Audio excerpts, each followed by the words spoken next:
Practice করলে তো হইলো না। লিসেনিং এর জন্য আমাদের তিনটা জিনিস লাগবে, তিনটা জিনিস। মানে ব্রেনকে যদি আমরা অ্যাসাইন না করতে পারি যে কি দরকার, তাহলে সেই অনুযায়ী তো আগাইতেই পারবো না।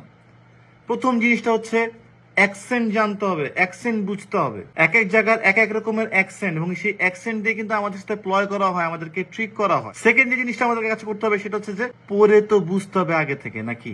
তো এই পড়তে গেলে কি লাগবে? আবার ওই যে 5টা বই পড়তে বলি না, সেই কম্প্রিহেনসিভ অ্যাবিলিটি রিলেট করো।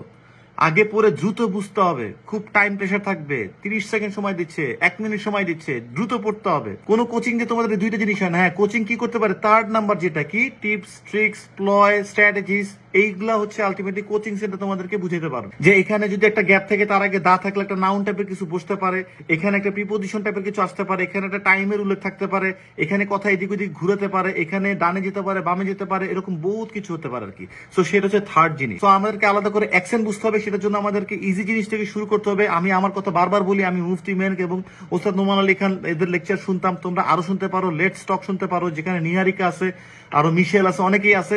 রিডিং অ্যাবিলিটি বাড়ার জন্য আমি 5টা বইয়ের কথা বলি, এটা শুধুমাত্র লিসেনিং এর জন্য না, রিডিং এর জন্য, লিসেনিং এর জন্য, সবকিছুর জন্য। So start with the Secret, তারপরে the Alchemist, Rich Dad Poor Dad, Think and Grow Rich, Eragon, এগুলো পড়ো। এগুলো ইজি স্টাফ। থাকে না এরকম যে দিয়ে দিলাম বই, পড়তে থাকো, ব্যাপারটা এরকম না। ইন্টারেস্টিং, পজিটিভিটি দিবে, মোটিভেশন দিবে, সবকিছু দিবে। সো এগুলো পড়ো, রিডিং অ্যাবিলিটিটা বাড়ো। আর থার্ড যেগুলো, সেগুলো কি আমরা নিজেরাই প্র্যাকটিস করতে করতে কিন্তু এটা সলভ করতে পারি। প্রথমে আমরা আসতে পারি ফিল ইন দ্য গ্যাপস নিয়ে, কারণ ফিল ইন দ্য গ্যাপস অনেকগুলো থাকে। ফার্স্ট সেকশনে থাকে, ফোর্থ সেকশনে থাকে লিসেনিং এর ক্ষেত্রে। সেকেন্ড আমরা আসতে পারি মাল্টিপল চয়েস নিয়ে, তারপরে ম্যাচিং নিয়ে আসতে পারি। আরো কিভাবে ইমপ্রুভ করবো, এটার জন্য আমি বলি সবাইকে ব্যাক ক্যালকুলেশন করতে। ব্যাক ক্যালকুলেশন কিরকম? ম্যাথমেটিক্সে যেরকম উত্তর দেখে, মানে উত্তর না পারলে উত্তর দেখে উল্টা যাই না, উল্টা যাই মিলাতে যাই যে কি হয়েছে, ব্যাপারটা কোথায়, ভুলটা কোথায় করলাম, ঠিক এখানে ওরকম অ্যান্সারটা দেখো, দেখে ব্যাক ক্যালকুলেট করো, দেখো কোথায় হয়েছে, কোথায় হয় নাই, কেন হয় নাই।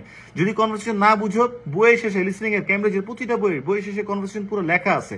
ওই জায়গাটা আসো, শোনো, লেখা দেখো, শোনো, লেখা দেখো, বারবার নিজে বুঝতে পারবা যে এই ওয়ার্ডকে এইভাবে বলে। ম্যাসিভ গ্রোথ হবে, বিলিভ মি।